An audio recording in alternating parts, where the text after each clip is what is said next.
Okay, I'm ready. I am ready also. Okay, so hi everybody there in internet lands. I was home teach. Okay, I'm Chantel. This is my sister Helene Welch, and we are sisters who were homeschooled and who also homeschool our kids right now. And we are here to support you in your transition to homeschooling, or actually this is more like lockdown schooling, and tell stories about our homeschool experience. And yeah, what we plan to cover today is time management, classroom setup, our favorite free online resources, and then stuff about teaching styles, learning styles, etc. All right, so this is my sister Helene. She's awesome. I was 7 years old when she was born. We've had quite the journey together. Yes. She has 3 little ones. I will let her tell you the ages because I can't keep them straight. Right. So go ahead. Tell us about yourself, Helene. Okie dokie. So I'm still Helene, obviously. And I have 3 girls, ages 6, 4, and 3. So my youngest 2 were born 13 months apart. So that was interesting. And my husband and I decided that we would do homeschool for the first few years and then kind of reevaluate what our kids want, how they learn best, all of that. But kind of have me as the instructor for the first few years to teach them the basics and build their self-esteem and all that good stuff. So my oldest is 6, so she's in grade 1, and she is awesome at math. She's like super, super, super good at math. And so obviously I'm proud of her.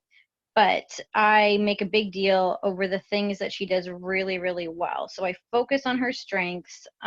She's not super strong currently with reading. Like, she can read, but it's not her strong point right now. And I make an effort to not make her feel bad. And if she's getting like nervous or stressed out or having whatever negative feelings, I try to take a break from that subject. So often we'll start with reading because I know that I only have about 15 minutes before she gets really like feeling like it's just, it's not her favorite thing in the universe. And then we can take a break and do math, and then she can just get her bolt of energy, and she gets to feel good because of how mommy praises everything she's doing. And I obviously praise her for her reading too, but like, she doesn't feel that same opinion about herself quite yet. So anyway, so then we do like reading or math for a while, and then we'll go back and we'll do like another 5 minutes of reading, and so on. Like, we'll kind of break it into our different subjects. So it doesn't have to be all at once for one thing for your child. And you can have multiple children doing different types of things at the same time. So typically, if I'm doing school with Eliana, the other 2 want to do school too. They are not technically school age, like 4 and 3, but they think it's cool, obviously. So, and Eliana will like pretend to teach them sometimes, and she'll call them her star students and all the things. So it's like, you're so lucky to have you as a mom. It reminds me of your reading journey when you were younger. Are you are you open to sharing when you learned to read and how well you read now? I mean, obviously I know how to read now, but I hated it. I mean, but hate is not a strong enough word for the process that I found. Like, it didn't make sense to me, and basically my mom for it at a certain age, not the typical age that everyone says. Right. I read very late. I want to say for sure after 7. I want to say maybe like 7, 8 maybe is my guess. Mm-hmm. So yeah, that no, was fine because everyone learns at a different time. Yeah, and I really think, looking back, that if I had not had the same, like if my mom hadn't had the same expectation of me as she did of some of my other siblings who learned to read really early, that I possibly would have learned sooner. Because the expectations bring stress. correct. And I knew when, because like I would hear about, well, how old you were when you learned to read.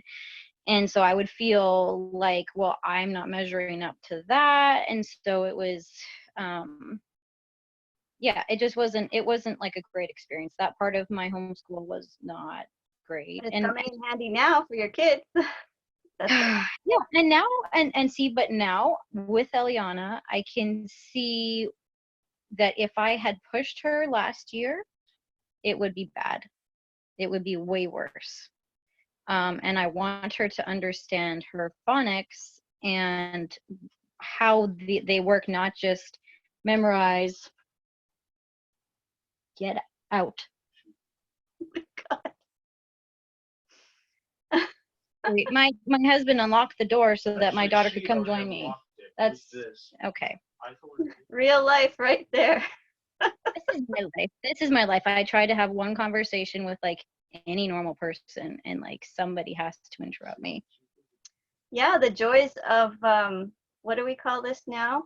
Lockdown, where we all have to learn how to not be as frustrated with our with our family members or whoever we're in lockdown with. Mm-hmm. So yeah, just to clue everybody in who don't know us, we're from a family of 10 kids. I was the oldest, and Helene was number 4, and we were homeschooled our whole lives. And I'm having a death stare with my husband currently. That's why. Yeah, that's, everybody can relate to that. I'm sure that everyone has been in your shoes at one point or another. So anyway, maybe I will talk for a little bit while you have a stare down. I also have 3 daughters. Mine are age 20, age 18, and age 14. And so my oldest was homeschooled, or my oldest went to public school her whole life, and she thrived there. And my youngest 2 homeschooled about half their school years because of anxiety and sensory issues. And so, yeah, we are here to offer our support, and to anybody who is, finding this transition difficult.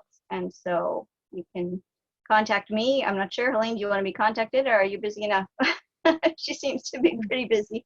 You can contact me for help with homeschooling. Yeah, I mean, like for me, my husband finally walked away. Yay for that.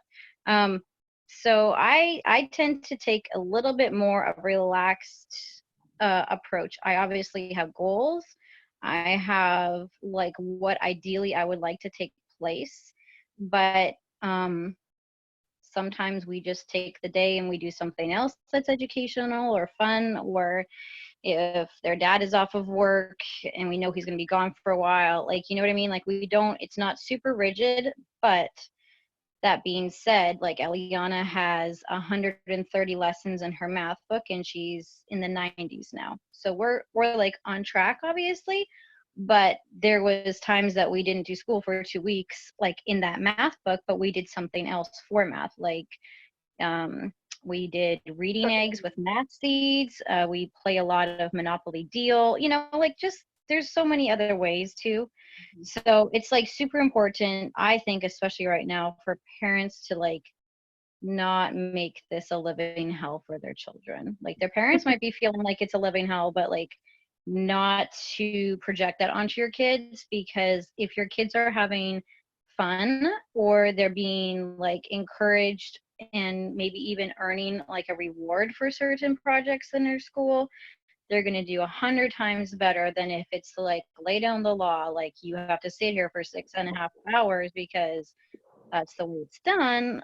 Yeah, there's no, like how it's done in public school, there's no way to make it the same with homeschool. Correct. Because it takes less time if you only have 1 or 2 or 3 people that you're homeschooling instead of a whole classroom. Correct. Like realistically, most homeschoolers do not spend 6 hours a day homeschooling. They spend half that. In the curriculum that I use for one of the subjects, it literally says in the front of the book, like, at this stage, your child should be, they should have this complete in 20 minutes. Like, they don't say complete the lesson in 20 minutes. They say teach and interact for 20 minutes. And however much of that lesson gets done in that time, cool. And then the other 20 minutes, basically like the next 20 minutes, is you read out loud to your children. And they encourage the children to, if they want to be like coloring or playing Play-Doh or something kinesthetic, that they actually will process and learn a lot more vocabulary if they're doing something else instead of just sitting there like with their hands on their laps, like doing nothing. And Mm-hmm. so, yeah, so it's like it gave me like a breather, because like previous to that, I was like, well, I need to get like one lesson of this done a day. When I did like her pre-reading and I was stressed, I was, like, we didn't do enough, or it's taking her so long to figure this out. And then when they literally spelled it out and they were like 20 minutes of teaching / interacting with this, and then read for 20, and then call it a day for that subject, and then be done, and then don't worry about it. Mm-hmm. So that for me has been like so much easier, and she's learned so much more, and it's, yeah. So hashtag trial error. Yeah, and that's how every family's going to have to take this, is do trial and error and do what works best for them. Even if Yep. there are expectations from their school district, it's unreasonable to expect everything to be the same at home as in school. I personally challenge some of those parents to kindly reply to certain people from the school districts and just say, we're doing the best that we can under the circumstances. Mm-hmm. I'm helping my child learn, and then leave it at that, because first of all, you're not going to freaking get in trouble right now because they're the ones that decided your kids couldn't go to school. Okay? Right. Like there's so much information online. If your kid really wants to learn, or you really want to teach, like Eliana, my oldest, was teaching my middle child her ABCs the other day. She did such a great job. She was using a puzzle, and she was like giving her clues but not telling her the answer, like, look for the lowercase More I. is caught than taught. And she's like, You taught that to her through example. yeah, she's like, it's a blue one, so look at all the blues and see if any of those look like a lowercase I. And then she'll practice like what the sound makes and things like that. And it was just like, it was so cute to see and hear and like overhear. And I just like, I wish I had videoed it, but I was like in the moment, but it was like so sweet. And she went through the whole alphabet, and Sophia literally, who's a very kinesthetic learner, like she would not, Sophia is a very hands-on. She will color for 3 to 4 hours every day. If she could do crafts all day long, guaranteed, like, and if I promise her something, I have to be so careful what I say I will do, because she will wake up at like early in the morning, Mama, you ready to do our craft? And I'm like, What? yes, yeah. So, but it's just interesting to see, because some kids, like, I don't think I'm going to use the same curriculum for my oldest that I will for my middle child. Learning I don't. styles are different. Yep. And I can see like Eliana, she, if I show her visibly, like she's very visual learner, she gets it. Like super easy. She could do book work all day and it'll be fine. Sophia, if I did that to her, it would be like pulling teeth. Like, Yeah, she I likes can to have relate. her I books. can relate. My kids are totally different too. She loves her books that I got her school books, but she also wants to decorate the school books, and she wants to make frames, and she wants to cut the cover off because she doesn't think it looks good, and like, just random things. It's like, yep, every kid is different, and it's way better if a parent can embrace that than be like, you need to conform to this little cute public school So box. our main message that we both can agree on after being homeschooled and homeschooling our kids is to let go of the expectation and to think outside the box, and to realize that it's not going to be the same as school. It shouldn't be. It can't be. And that your kids are different and they learn in different ways, and to just follow their cues really on how to teach them and what they're interested in learning, and use this time more as a spring break or summer holidays where you're listening to what they want to learn about and learn about it. I guess Yes. that's where our teaching styles are a little bit different. I mean, yours and my parenting styles are different. I'm more the permissive, right? And I'm more the unschooling type. And, everyone teaches in a different way, and that's okay. And everyone learns in a different way, and that's okay. And so basically, yeah, let go of all of the outside expectations of what you have for yourself or others have of you. Right. And if you really feel super overwhelmed, like you can't do anything as a parent, which not judging if that's how you feel, there are things that, yes, they usually do cost money. Like there's lots of good free resources, but there are actual programs out there that literally have recorded teachers with their degrees and everything that teach your kids for you. There are out there. If that's the only thing that will be able to sleep good at night or whatever, like you don't necessarily have to be the teacher just because your kids got sent home from school. Well, most of the people that I'm hearing from, they have their school still, like their teachers still in touch with the students and are still giving assignments and stuff like that. Yeah, they But I are, would but like also, if, oh, go ahead. no, go ahead. I was just going to say, if you're finding that what the school is offering you is too stressful for you or your kids, feel free to just do your own thing with homeschooling. Find your own curriculum. There's tons of free curriculum. Mm-hmm. KhanAcademy.org, BrainPop Junior, DIY.org, YouTube. You pretty much learn anything on YouTube these days. Oh yeah. You don't need books to learn. You do not. Everything is Yeah. online for almost everything you need to learn is online for free right now. Yeah, for learning to write, you'll need some sort of loose leaf or journal or something like that, but you don't need a curriculum to learn how to write. If the parent knows how to write, they can teach their kid how to write. Like, Yep. just, yeah. Yeah, I can't speak to like older grades at all. Like 100%, I cannot. Well, you went through the older grades. Tell us about your older grades experience, or should I tell mine first? For it. Go for it. Okay. So I'm the oldest of 10 kids. So obviously when I was younger, when I was in grade 1, my sister Helene was born. So my mom had a kid every 2 or 3 years, basically my whole growing up life. So there was a lot of distraction.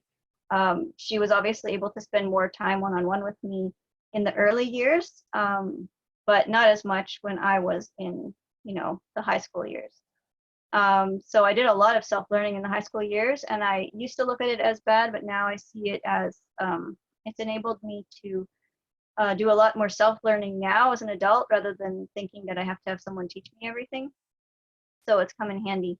I actually only went up to grade 8 in my math book in my homeschool years, and then I took my GED when I became an adult and passed flying colors.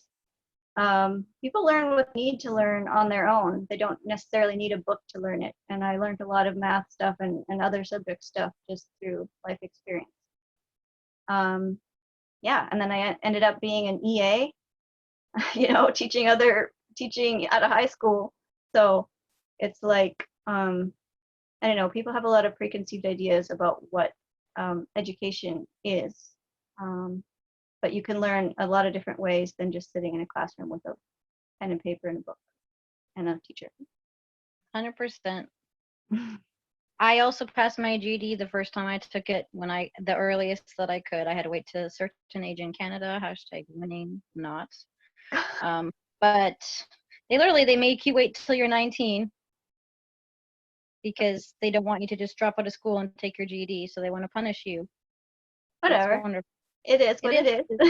It is what it is. But like I said, I passed it the first time I took it. It wasn't a big deal. I think that this is a really cool opportunity for parents to be involved with their children and to learn together, grow together, and to also learn like how good we have it most of the time in our life and all of the different things that we have taken for granted. And then eventually this will be over and we'll go back to quote unquote normal. And yeah. But through every hard thing that we've been through in life, we've learned something, that we've grown through it. And so the kids going through this school transition will be no different. They will learn, important life skills that they wouldn't have necessarily learned otherwise. Yeah, and the thing is, I mean, you learn to also adapt, I think. I mean, if my kid wants to learn something, they usually ask me to ask my phone. So there's that, they're like, what did they want to know the other day? Are unicorns real? And then I was like, no, baby, they're not. And she's like, well, just ask your phone. Like, basically, the phone is gonna. Alexa, or is that not Alexa? Is that Siri? Well, I don't have I an never iPhone. talked to my phone. Yeah. Either way, and then the consensus at the end of the day was like, well, we can't see that there's proof that they actually exist, but they could. And then that was good enough for them to like continue on in their life. And yeah. So awesome. Yep. And where do you usually do your school? Which room of the house, or is there a room that you don't do school in? So far we've done it in bedrooms.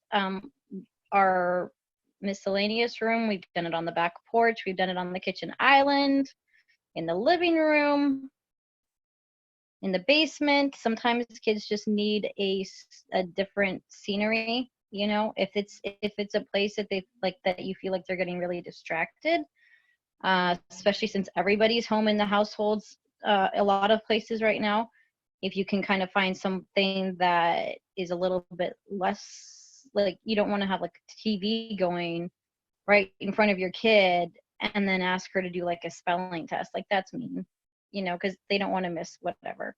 So with us, I have, for Eliana in her school, she has goals, and every certain amount of lessons that she completes, she gets a Kinder egg that we bought in like a value pack at Costco.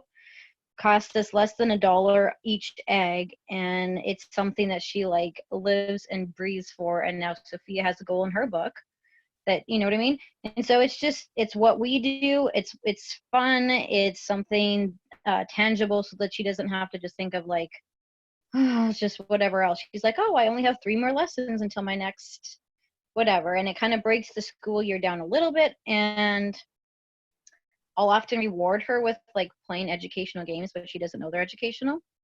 So like, I make it seem like, oh, like, we get to play this if you finish. And then she's like, yay, game time. But she doesn't realize that she's like still doing counting, and she's still figuring out bigger numbers and all of that while we're playing. Realize that the game time is school too. Right. And obviously older kids are going to like figure it out, but. So you don't have a desk for yourself and a desk for each kid all lined up in a row like school? Not a chance. We have a craft table. One craft table is what we have to work with, because we are currently living with my in-laws. We are trying to build a house. So there's that. Nice. Okay, I'm trying to think of what other questions I would have for you. How do you document your learning? Like, do you have a journal that you write down what you do every day, or do they write down? Does Eliana write down what she does every day? Instead of making a lesson plan, because I know my personality, and I also had a car accident and I had a brain injury, and I knew I had to give myself grace, I bought a planner off of Amazon. Cost me less than $10. And it literally, what I do, instead of like writing out what I'm going to do, I write out what I did. So if she did worksheet number 73 in math, and I just write her initial, and then I say what we did in which book, and for each kid. So I keep track of like even Kinsley, my youngest, just for fun, I guess. Like, I don't need to, but she thinks it's so cool that I write in there about what she does. Like, she feels important. So I always keep track. And then I can also go back and show, if any, school person wanted to see what I've been doing, they can see, there's a pattern of how it's done, and they can kind of match it up with the dates that are always in the books or on the worksheets or whatever. So that's how I keep track of it. I love it because it's one thing, and I can also write like milestones in there, like, or like if they got sick or whatever, like, yeah, it's like one and done. I don't have a super complicated system. I don't do That's an awesome idea. I wish I had kept better track of like when my kids got sick, or just different events. Because you just if we go on like a vacation, like if in-laws take us somewhere, then I can say, hey, we were in Williamsburg for 4 days, and we still brought our school with us, but they can also see that we were doing other things that were fun, and like scavenger hunts. Travel is super educational. Yep. So that's kind of how we do that part. Awesome. Hmm. Yeah, and as the kids grow older, they can keep track also, or instead Correct. of what they do.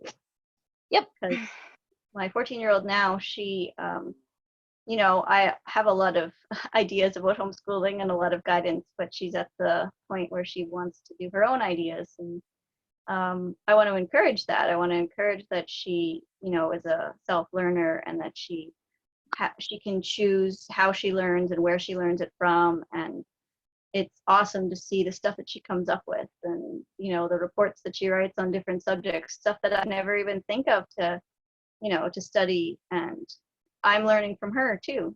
And I find that, how Eliana was teaching Sophia the ABCs, we know that she learned it because she can teach it. And that's Correct. often a way to not only tell if someone's learned something, but to get them to learn it. Say, you're going to have to, present this to me or to your siblings or to whoever. And Right. I mean, they might see that as, really fun. Like they might be even presenting it on a YouTube for their friends or on Zoom or, because all the adults are now socializing on Zoom or socializing online, and the kids might want to teach their little buddies something that they learned. Like, keep an open mind. Speaking of which, my Yeah. kids, I have so many videos on my phone currently because I haven't taken the time, but they have YouTube videos that they have made, but they're not on YouTube, but they're for YouTube. And my oldest started, and now all three of my kids have done it. And they literally will take something that they're doing, either in school or a craft or whatever, and they break it down and they explain step by step what they're doing. They usually say you need make sure you have adult supervision and make sure, like, they have all these things included, and they're like, give me 2 thumbs up if you like this video and subscribe if you like this video. And they have like all these things that, like, if I took the time to actually make a I channel, have to watch those. Oh my gosh, it sounds so entertaining. so good. And then the one time, oh, this was so great. Eliana was like, it was super quiet because my in-laws are in Hawaii, and she was at the kitchen island, and she was like in her groove, whatever. She was showing how to make like a really long tower with like some counting cubes or something. And then it was like super silent because Kinsley was having a nap, and she's like, this is weird, it's so quiet, I don't even hear my mom yelling at me. And I was like, Hashtag reality.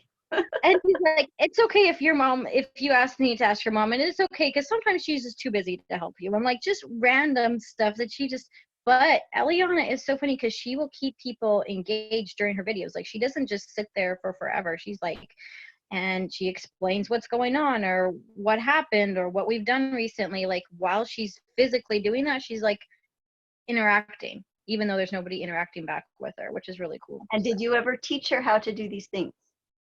No. More is caught than taught. Yeah. Like, no. And she's so excited. I mean, if I let her do one every day, I kid you not, she would love it. She would thrive in I it. would And love you it. should. I would totally watch her show every day. So, like, She's what so would be a good entertaining. You really username? got to just start this channel and upload these, like, for Really, mankind, I mean, this would be an optimal time. right? Yeah. So if you have good ideas for like a username for the 3 girls, because I don't want them each to have their own. That's just too much work right Like now. the 3 musketeers. I don't know, something Minnie Mouse. I don't know, I'm just brainstorming here. Yep. Doesn't matter. Yeah, that's awesome. Anyway. But anyway, I'm gonna get going here, and we can maybe do another one of these when we think of more things to talk about. I'm sure stories will come up for both of us. But yeah, just encouraging everybody to give themselves a break, give their kids a break, enjoy learning, learn what you're interested in. Just take the pressure off of what school does, because there's no way on earth that you could ever duplicate the school at home. And there are just different ways to learn and different things to learn at home. And just use this time, as a more of a get curious time.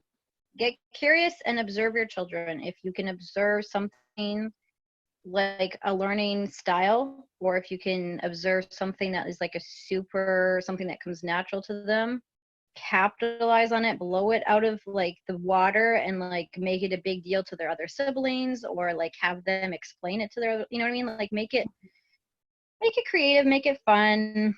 Don't stress, because your kids aren't going to learn through stress. At least they're not going to learn anything you want them to learn. They're just going to learn that mom is stressed. So I don't expect them to be more emotionally mature than you are, because they're really just gonna copy you. So just yep. get your shit together as much as you can, and enjoy your life as much as you can. Yep. Okay. Until next time. The Yes. experts will say goodbye. Goodbye. Love you. You too.